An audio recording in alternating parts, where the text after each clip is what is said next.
অনেক অনেক ধন্যবাদ আপনাকে আপনার প্রশ্নের জন্য। আমরা শুরু করে দেই ধরতক্তা মার পেরেক মেসির ইন্টারভিউটা কেমন দেখলেন? 2005 আতিক at 2005 আতিক। কাজী নজরুল ইসলামের প্রশ্ন, মেসি কি লিভারপুলে যাচ্ছেন? যদি যায় তাহলে নিয়মটা কি হবে? মানে সবকিছু এসেছে আপনার ওই মেসি ইন্টারভিউ, মেসি লিভারপুলে যাওয়া, সেটা মেসি লিভারপুলে যাওয়ার আসলে কোনো সম্ভাবনা নেই। আমি কোথা থেকে স্প্যানিশ কিছু গণমাধ্যম বলছিল, সেইটাকে বেস করে আসলে সবাই ওই নিউজটা করেছে বা ওই গুঞ্জনটা শুরু হয়েছে। লিভারপুলের প্লেয়ার লাগবে ঠিক আছে, বাট মেসির সাথে তো হবে না, চুক্তি হবে না। যাই হোক, তবে মেসির ইন্টারভিউটা দেখে খুবই মজা পেয়েছি। মানে মেসি যে মানে অনেক সময় আপনার আমাদের মানে মনে হচ্ছিল যে আমিও তো তা ফেস করি মাঝে মাঝে, আমি কথা বলছি, মানে মেসির ইন্টারভিউ দেখে মনে হচ্ছে যে he is just a human being like me.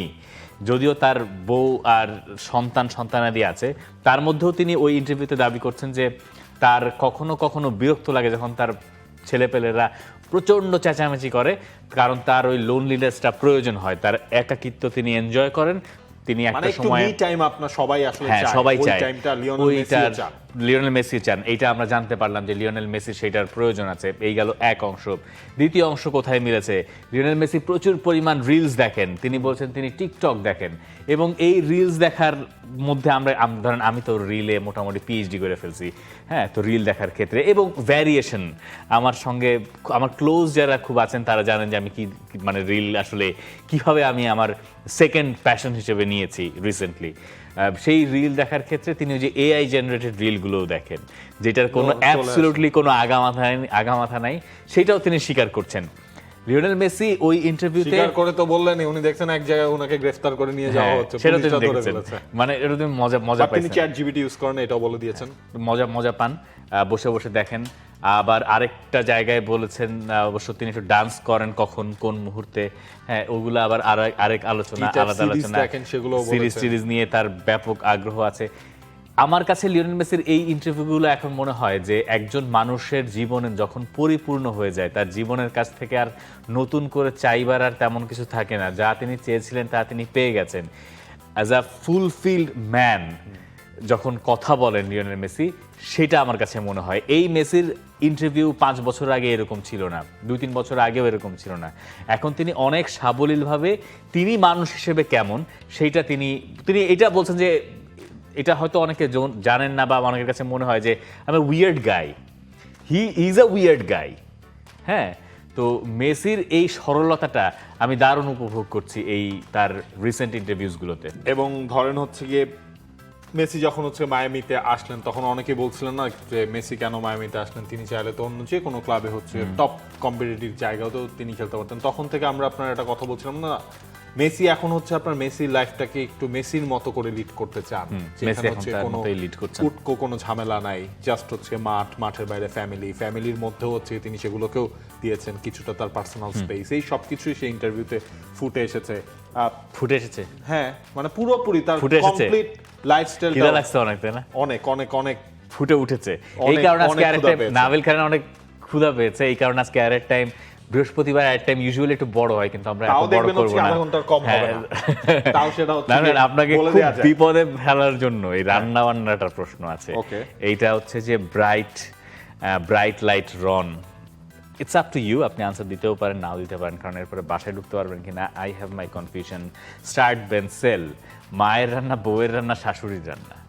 আমি এই আনসার দিব না, সেইটা এখানেই শেষ। ধরেন এটার জন্য যদি আপনি যেই বয়কট করেন, শো যদি বয়কট করে দেয়, আমি সেই যদি বলে যে শোই বয়কট, আসসালামু আলাইকুম, আলাদা করে আপনার মন ভাঙানোর, রাগ ভাঙানোর চেষ্টা আমি করব, সমস্যা নেই। একটাও সবকিছুই একটাও না, 3 জনের রান্না টপ। এইটা কি ধরনের? ঠিক আছে, এখানে কোনো কম্পারিজন নাই। আচ্ছা ঠিক আছে, আমরা জোর জবরদস্তি না করলাম, বুঝছেন তো এটার আনসারটা আসলে কি।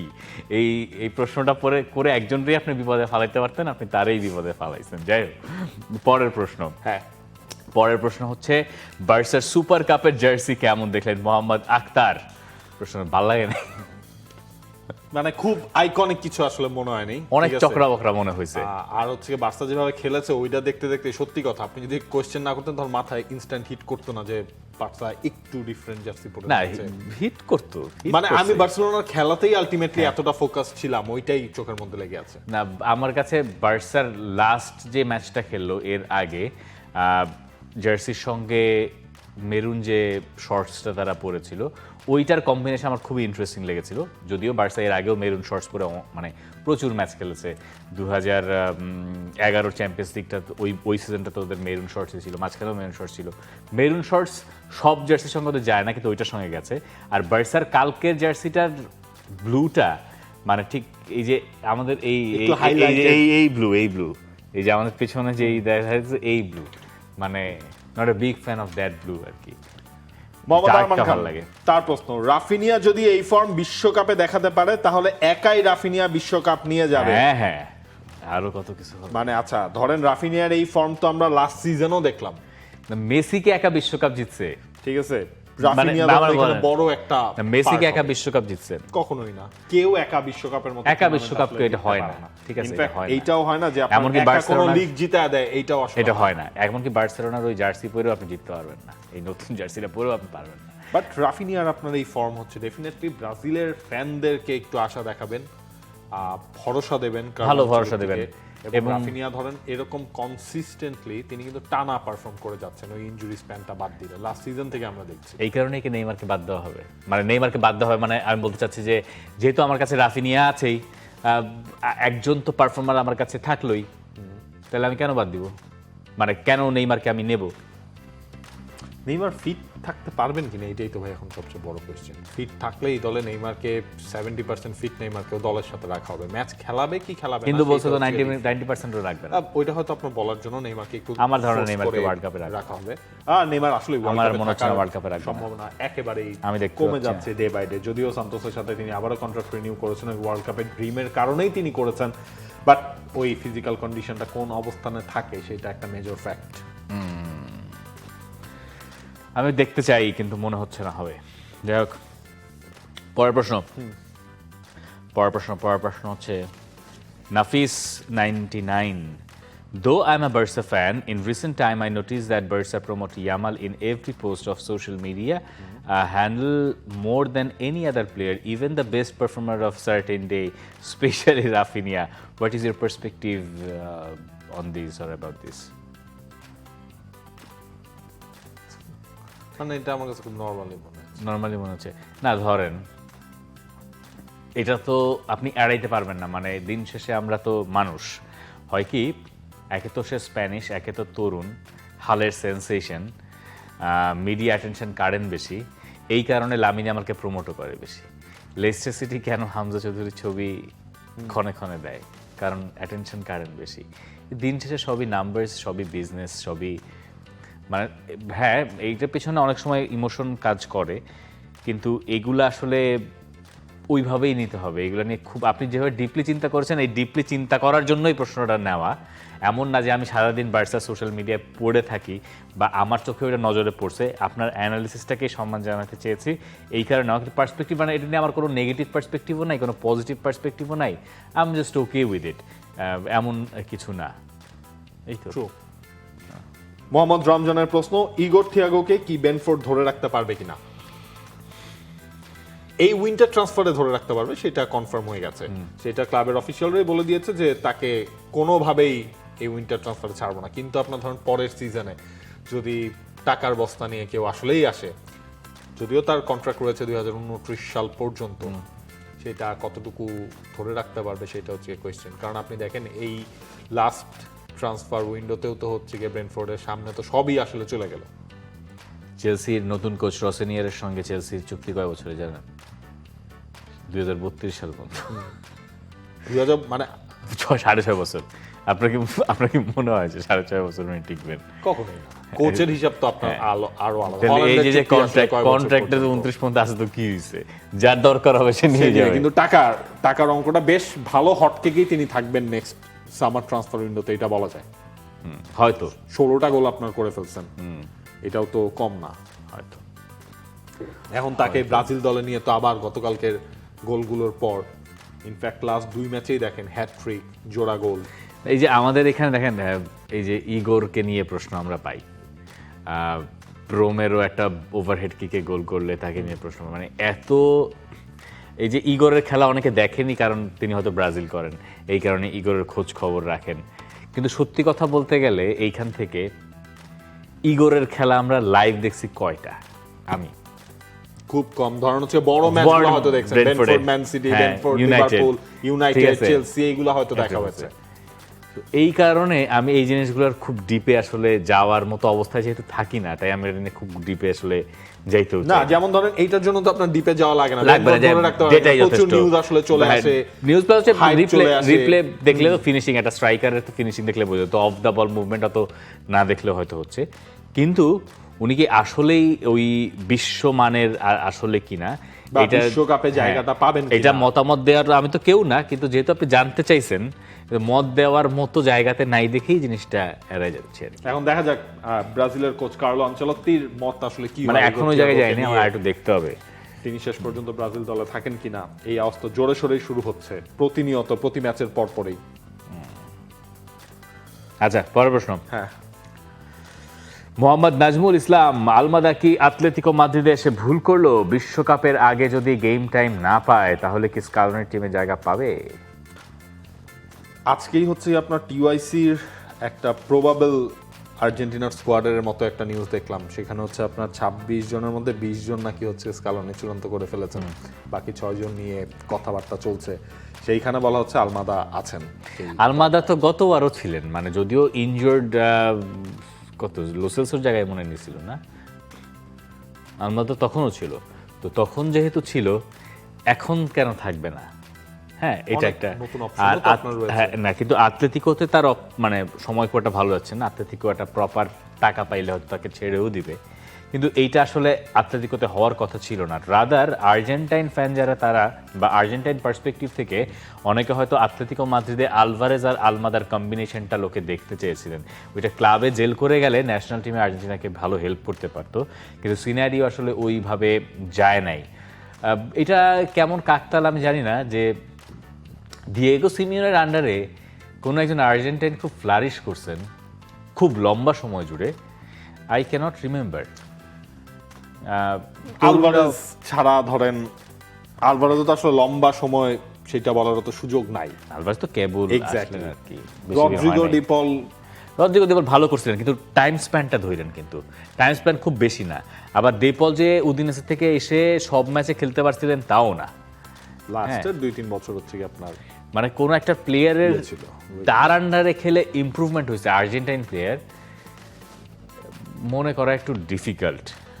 তার ছেলের ইমপ্রুভমেন্ট হচ্ছে, হ্যাঁ অবশ্যই এটা অন্যভাবে নিয়েন না, ছেলের ইমপ্রুভ হচ্ছে মানে যে ছেলে বইলে হইতেছে তা না, ইজ দ্যাট গুড। উনার কোনো, আমি এই পয়েন্টটা মেক করার কারণ হচ্ছে যে উনার কোনো ন্যাশনালিটি বেসে বা বেসিসে উনি কারোর কোনো ই দেয় না, কিন্তু নেপোটিজম করে না। মাদ্রিদে হচ্ছে আপনার আর্জেন্টাইন প্লেয়ারদের একটা আধিক্য আমরা দেখি। হ্যাঁ থাকে, ব্রাজিলিয়ানও প্রচুর গেছে, প্রচুর ব্রাজিলিয়ান খেলছে ওই সময়। জিলুর রহমান তার প্রশ্ন, শীতকালীন দল বদলে কোন কোন জায়গায় রিয়াল মাদ্রিদের প্লেয়ার সাইন করানো উচিত? বাই মিডফিল্ডে একটা টনি ক্রুজ, লুকা মডরিচের পর ওই মিডফিল্ডের ভরসার জায়গাটা এখনো রিয়াল মাদ্রিদ ক্রিয়েট করতে পারেনি কোনো প্লেয়ারই। নিকো পাজ টু আর্লি। কি টু আর্লি? এই ভরসার জায়গা মানে ভরসা তো একটা যে লোককে আনবেন, আনার আচ্ছা ভরসা ধরেন ডেকলান রাইস আনলে হয়তো শুরু থেকে ভরসা করতে পারবেন, ঠিক আছে, কিন্তু পাজকে যদি আনেন একটু সময় যদি দেন 1 বছর, তাহলে ভরসা করতে পারবেন না। সময় তো, সময়ের মাঝখানে কত কিছু আপনার হয়ে যায়, রিয়াল মাদ্রিদ একদম বাতিলের খাতেও তো চলে যেতে পারে। হ্যাঁ, রিয়াল মাদ্রিদ বার্সেলোনা ব্যাপারগুলোই এরকম যে আপনি যদি আপনি দল বদলের অনেকে আছে উইন্টার ট্রান্সফার একটা তারকা হয়ে গেছে গিয়ে ফ্লপ খাবে, রিয়াল মাদ্রিদ বার্সেলোনা ওইরকম আপনার খুব অল্প সময় দেওয়া হবে। যেমন স্টেলারের ডিলটাও যদি হতো তখন খারাপ হলেও হয়তো হইতো না, কারণ আপনি তো কিছু পাচ্ছেন না। কাউকে না পেয়ে কি রিয়াল মাদ্রিদ খুব প্লেয়ার মারিয়ানো কিনছিল মনে হয়। এইটাই আসলে মেইন জায়গাটা, ডিফেন্স আমার মনে হয় বাকি যারা যারা আছে ওরা ফরওয়ার্ড নামে একটা প্লেয়ার ছিল না, ফরওয়ার্ড নাকি নামটা ভুলে গেছি, যাই হোক দেখতে হবে। পরের প্রশ্ন, ফানকিং 7073 FUNKING, মানে উনি লিখছেন তো আসলে ইউটিউবে তো নামটা একসাথে লেখা থেকে কোনো স্পেস টেস নাই, সো এটা উচ্চারণ করতে গেলে অনেক সময় হিতে বিপরীত হয়ে যাইতেই পারতো। আই ফিল লাকি যে আমি এটা ঠিক মতো প্রোনাউন্স করতে পারলাম। অন্যান্য লিগের তুলনায় ইতালিয়ান সেরিয়াতে বেশিরভাগ টিমগুলো কেন 3-ম্যান ব্যাকলাইন নিয়ে খেলে? আচ্ছা, 3-ম্যান ব্যাকলাইনের একটা হেরিটেজ আছে ইতালিতে, ডিফেন্সিভ ফুটবলেরই তো একটা হেরিটেজ আছে, ওই হেরিটেজের একটা বড় অংশ হচ্ছে 3-man ব্যাকলাইন। কাতানাচ্চিওর একটা ইন্টিগ্রেটেড পার্ট হিসেবে আমরা বোধহয় এই ব্যাপারটারে বলতে পারি। আর এক একটা দেশের কোচদের এক এক রকম প্যাটার্ন থাকে, এইটা আপনি ডিনাই করতে পারবেন না।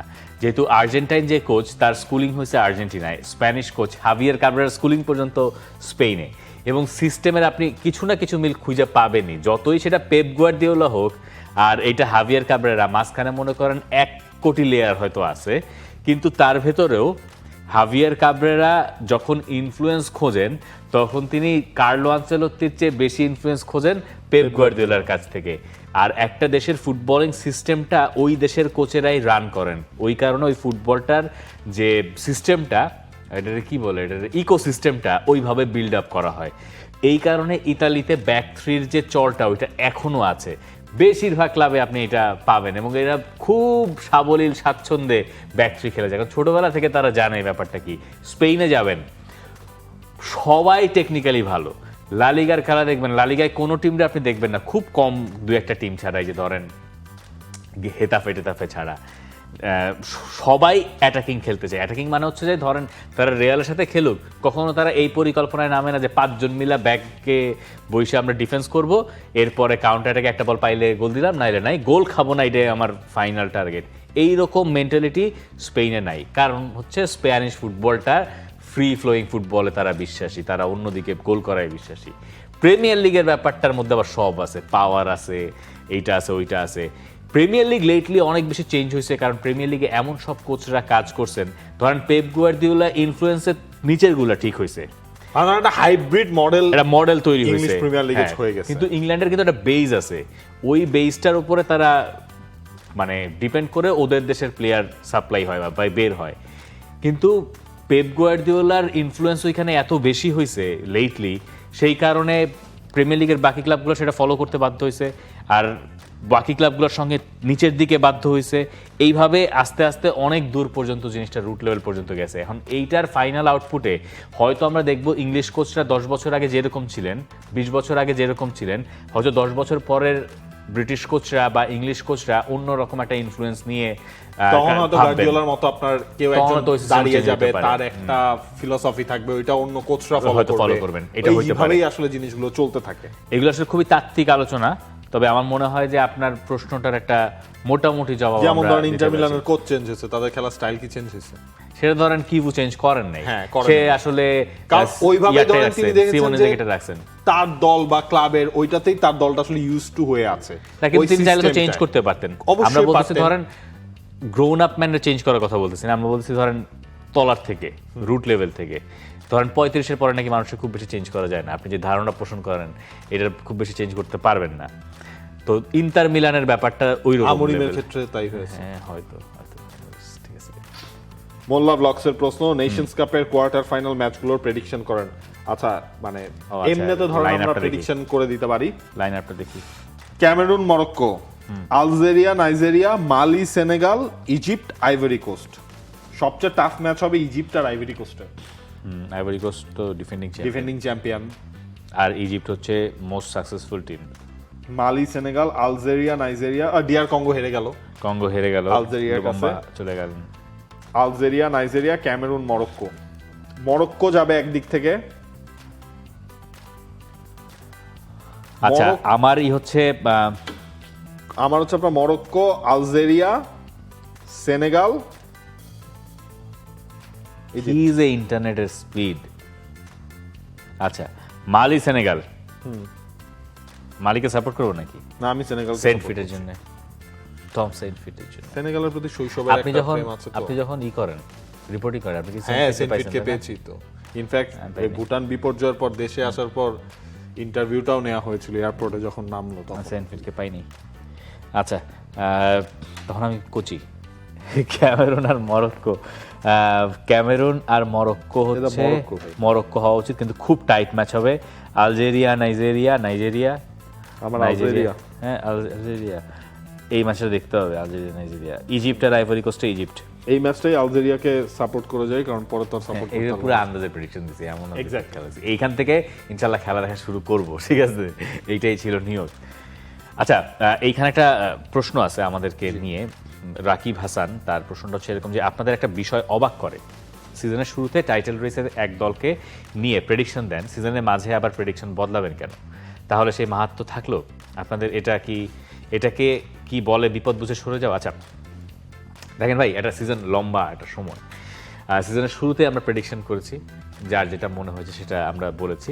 সিজনের মাঝখানের উইন্ডোতে আমরা একটা অপরচুনিটি দিয়েছি যে কেউ চেঞ্জ করবেন কিনা, যার মনে হয়েছে সে চেঞ্জ করবে, যার মনে হয়েছে সে চেঞ্জ করবে না 6 মাসের মধ্যে। এটা হচ্ছে একটা, আপনি এফপিএল খেলছেন কিনা কখনো আমি জানি না, এফপিএলও কিন্তু একটা সুযোগ আছে, ওয়াইল্ড কার্ড ইউজ করতে পারবেন।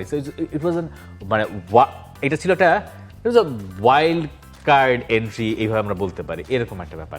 আরেকটা ব্যাপার আপনার আমি এটার সাথে একটু যদি যোগ করার সুযোগ পাই, যে প্রেডিকশন ব্যাপারটা এরকম না যে এটাই সত্য, মানে এটার উপর আপনার জীবন নির্ভর করবে, প্রিমিয়ার লিগ নির্ভর করবে।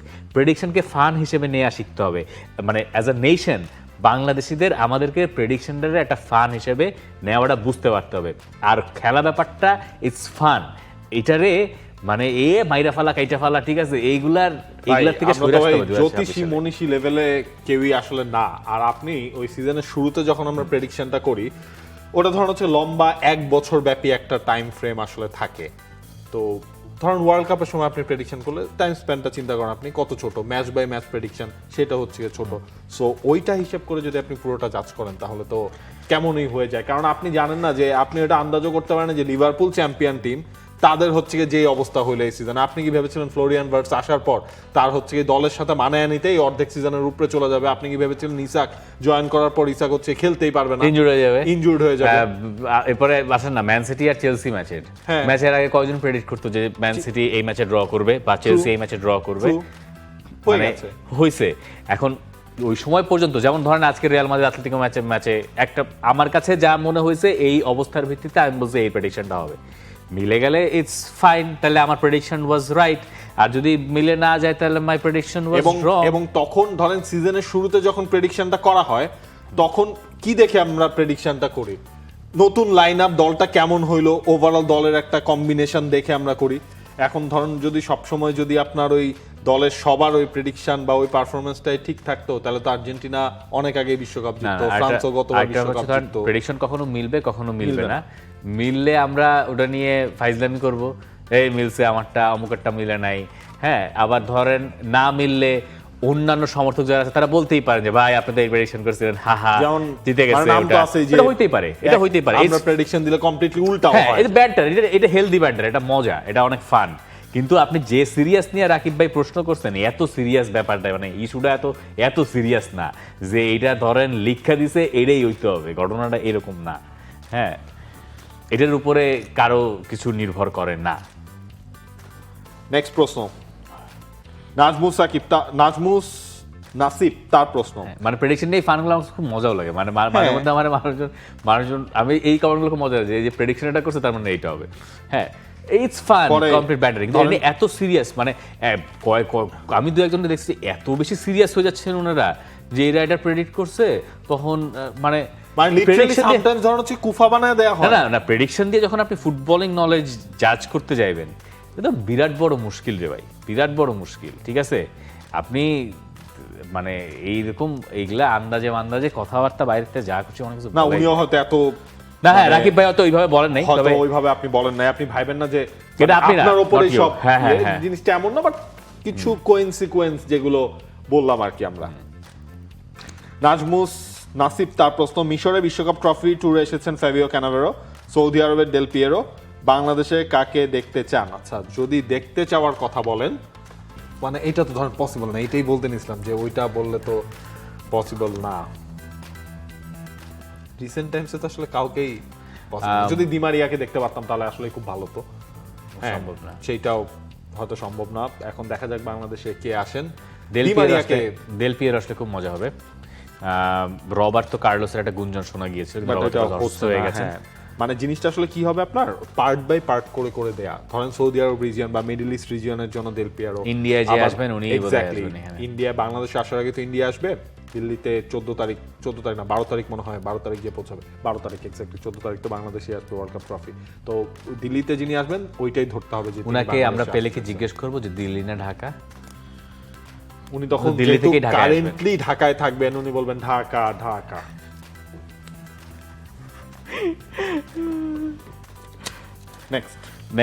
নেক্সট হচ্ছে দুটো কৃতজ্ঞতা স্বীকার করতে চাই, ব্লু ব্লাড লাইন এবং প্রিয় ব্রত পল, এই দুজনের এক্সপিরিয়েন্স পড়েছি, দুজনকেই ধন্যবাদ, দুজনের জন্য শুভকামনা। কি ছিল এটা? ওনারা ওনাদের ব্যক্তিগত এক্সপিরিয়েন্স শেয়ার করেছেন এই শোটা নিয়ে। আমি দেখিনি, আমি পরে দেখে নিব। তো ওইটা মানে জাস্ট মেনশন, আমি ঠিক করছি যে এই এক্সপিরিয়েন্স গুলো যারা শেয়ার করছেন, ইট ম্যাটার্স টু মি।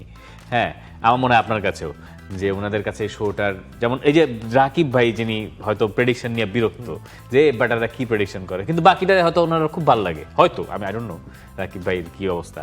তো ভালো মন্দ মিলেই যখন ওনারা এক্সপিরিয়েন্সগুলো শেয়ার করছেন, আমি ভাবছি যে দুই একটা সময় আমরা মানে জাস্ট নামটা মেনশন করবো যে ভাই আপনাদের জিনিসটা আমাদের মানে পড়ছি, সময় হয়েছে, কিন্তু ওইটাকে আমরা নিয়ে আলাদা করে আলোচনার সময় বা সুযোগ বা প্রয়োজন হয়তো হয় নাই। 3টা প্রশ্ন আছে আমার কাছে, একদিন 4টা প্রশ্ন আছে। আরো 4টা প্রশ্ন আছে? আপনি তো আজকে আমারে ছাড়াই গেছেন। 10টা প্রশ্ন নিয়েছি মনে হয়। মোহাম্মদ বিলাল হোসেন, তার প্রশ্ন, বাংলাদেশ নারী ফুটবল লিগ নিয়ে কিছু বলেন, আরো ভালোভাবে আয়োজন করতে পারতো কিনা। জাস্ট ছোট্ট করে একটা ঘটনা বলি, গতকালকে পিটার বাটলার তিনি ছুটিতে ছিলেন, ছুটি থেকে আসার পর বাংলাদেশে এসে ওমেন্স লিগের ম্যাচগুলো তিনি দেখেছেন, সকালের ম্যাচ দেখেছেন, এরপর সন্ধ্যার সময় ম্যাচ দেখলেন। সকালে সাংবাদিকরা ধরেছিল যে কিছু বলেন, তখন পিটার বাটলার বলেছিলেন যে না, আগে আমি দেখি ম্যাচগুলো দেখি, তখন হচ্ছে কথা বলা যাবে। এরপর সন্ধ্যার সময় আমি নিজেই পিটার বাটলারকে আমি বললাম যে ইন্টারভিউয়ের কথা। পিটার বাটলার তখন মানে খুব বেশি ইন্টারেস্ট দেখান নাই, এবং পিটার বাটলার যেটা বললেন যে পজিটিভিটি খুঁজতে আমার আরো সময় লাগবে, এখন পর্যন্ত চোখে খালি হচ্ছে কি নেগেটিভ জিনিসগুলোই পড়ছে। সুতরাং পজিটিভিটি যদি আপনি খুঁজতে চান ওমেন্স লিগের, আমার মনে হয় আরো কয়েকটা দিন সময় আসলেই লেগে যাবে।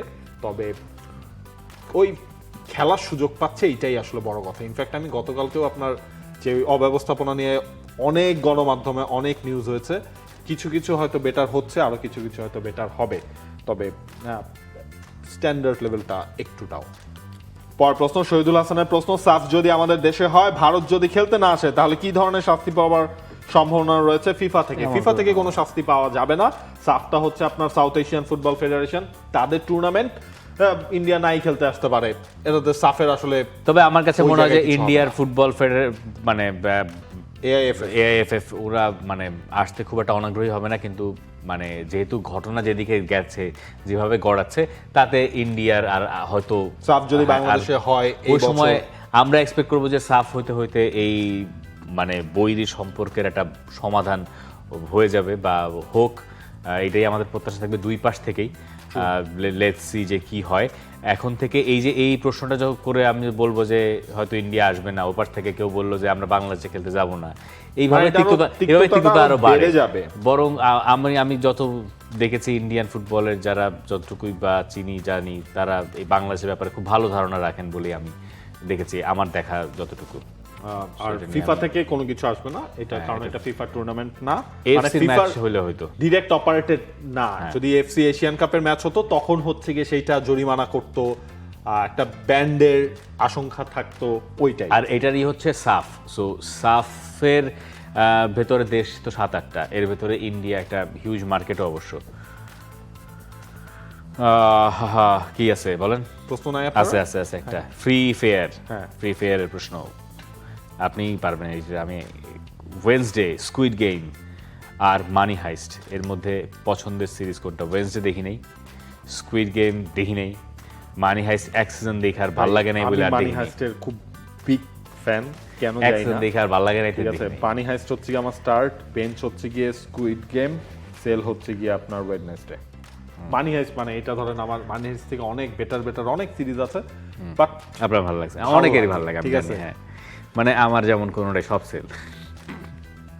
আমি আবার ব্রেকিং ব্যাড দেখবো, আবার game of band of brothers দেখবো, আবার অনেকদিন দেখা হয় না, ব্যান্ড অফ ব্রাদার্স দেখতে হবে, ওই যে মিনি সিরিজ। আচ্ছা, একটা হচ্ছে আপনার ফান প্রশ্ন, একটা হচ্ছে দুঃখের প্রশ্ন। ফান প্রশ্নটা আগে নিয়ে নিই। কেন দুঃখের আগে আছে? প্রশ্ন করলেই বুঝতে পারবেন। মাসুদ খন্দকার, তার প্রশ্ন, স্টার্ট বেঞ্চ সেল লোন, হ্যাঁ, ফুলকপি আলু টমেটো দিয়ে বোয়াল মাছ, শিম আলু টমেটো দিয়ে আইড় মাছ, শিম দাঁড়ান, ফুলকপি আলু টমেটো দিয়ে বোয়াল মাছ, আলু বোয়াল, মানে কম্বিনেশন ভুলে যাবো তো। ফুলকপি আলু টমেটো দিয়ে বল, হ্যাঁ হ্যাঁ, শিম আলু টমেটো দিয়ে আইর। শিম আলু টমেটো, এটার মধ্যে ফুলকপি দিলে সমস্যাটা কি ছিল? আইর মাছের সাথে উনি দিবেন না, ফুলকপিটা উনি বল মাছের সাথে রাখলেন। তাহলে তো এই কম্বিনেশনটা আরো বেটার ছিল মনে হচ্ছে। বেগুন আলুর সাথে নদীর গুড়া মাছ দিয়ে চচ্চড়ি। বেগুন আলু সেল বিক্রি, ঠিক আছে। মানে নাই। শোল মাছ দিয়ে লাউ তরকারি।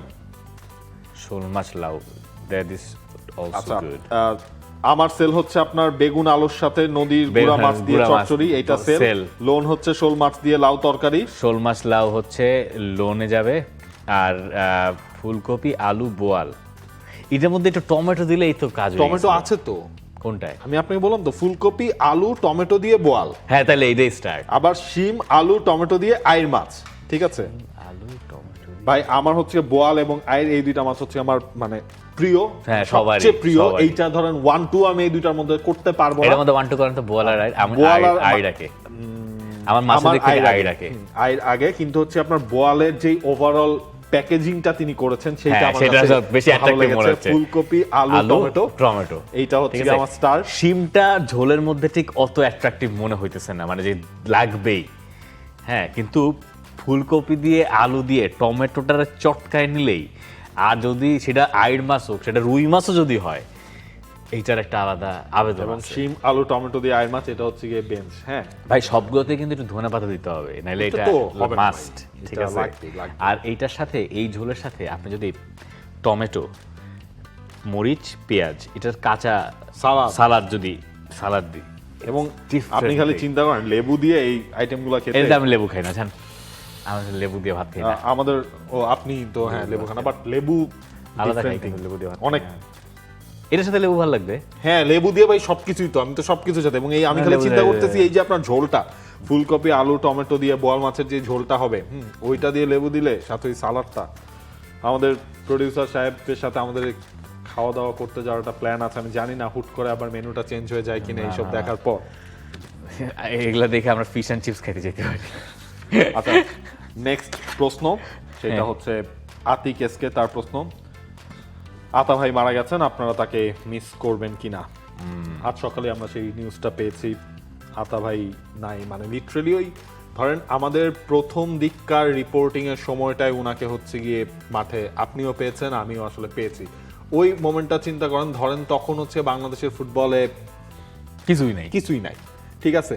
মোহামেডানের খেলা চলছে, মাঠে হাতে গোনা আপনি 15-20 জন সাপোর্টার পাবেন ঢাকা স্টেডিয়ামের কথা বা আমি একটু বলছি। বেশি। ওর মধ্যে আতা ভাই আছেন, মোহামেডানের ওই ফ্ল্যাগটা উনার হাতে। ইনফ্যাক্ট আপনার বাংলাদেশের মেয়েদের এইজ লেভেলের একটা খেলা চলছিল ঢাকা স্টেডিয়ামে, এটা বাংলাদেশ কোয়ালিফাই করে চূড়ান্ত পর্বে হচ্ছে জায়গা করে নিয়েছিল।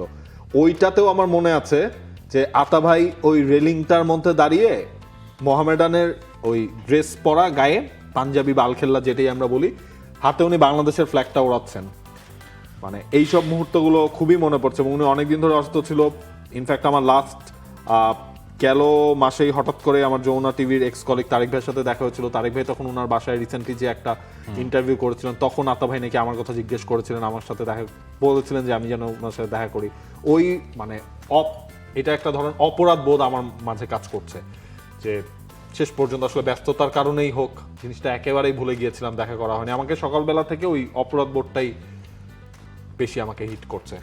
কত পুরনো ফ্যান, বয়স হয়ে গেছে, একটা সময় তিনি একা একা বাড়ি থেকে বেরও হতে পারতেন না, কিন্তু ফুটবল তিনি নিয়মিত ফলো করে গেছেন এবং তার ক্লাব মোহামেডান তিনি ফলো করে গেছেন। তার জন্য ব্যাপারটা আপনি এইভাবেও দেখতে পারেন, মোহামেডান এই পেশাদার লিগ জেতে না, যে বছর লিগটা জিতলো সেই পরের সময়, মানে অন্ততপক্ষে লিগ জেতারা দেখে যেতে পারলেন যে মোহামেডান লিগ শিরোপা একটা জিতেছে। এবং এখন এটা ক্লাবের পক্ষ থেকে নিশ্চয়ই আতা ভাইয়ের জন্য কিছু একটা করা হবে, বা কিন্তু উনার কথাবার্তাও এত স্মার্ট লোক, হ্যাঁ, মানে উনার অনর্গল কথা বলে যাওয়া, এত সুন্দর করে বাচনভঙ্গি, তার এত সুন্দর কথা বলেন। আর মাঠে যখন কেউ থাকতো না শীতের মধ্যে, আমার মনে পড়ে একবার কোন এক ফেডারেশন কাপের ম্যাচ কভার করতে গেছি, শীত, অনেক শীত, আমরা প্রেস বক্সের মধ্যে বসেই কুলাইতে পারতেছি না, ওই বাদাম টাদাম কিন্তু একটু বেরিয়েছি, বা ওই যে সাইডের যে রেলিংটা থাকতো ওই জায়গায়, মানে ওইখানে উনি একাই আছেন এবং একই প্রতাপে আছেন। এই লোকগুলা ফুটবলটাকে এমনভাবে ওন করছিলেন, ওনারাই আসলে বাংলাদেশের ফুটবলের ফ্যানদের ভেতরে মানে এলিটের এলিটস। এইরকম মানে অন্তপ্রাণ সমর্থক আবার কবে পাওয়া যাবে, কারা হবেন লেজেন্ডারি ফ্যান। মানে যেই সময়ে গেছে মোহামেডানকে কখনো তিনি ছেড়ে যান নাই। মোহামেডানের প্রতি তার সাপোর্ট ভালোবাসাটা ছিল, এবং আমরা আজকে এই ফুটবল শো এর অ্যাডেড টাইম শেষ করছি আতা ভাইয়ের প্রতি আমাদের বিনম্র শ্রদ্ধা জানিয়ে। For more updates, subscribe to our YouTube channel and click on the bell icon. Follow us on Facebook and Instagram. Download T-Sports app to enjoy exciting games and highlights. Visit tsports.com.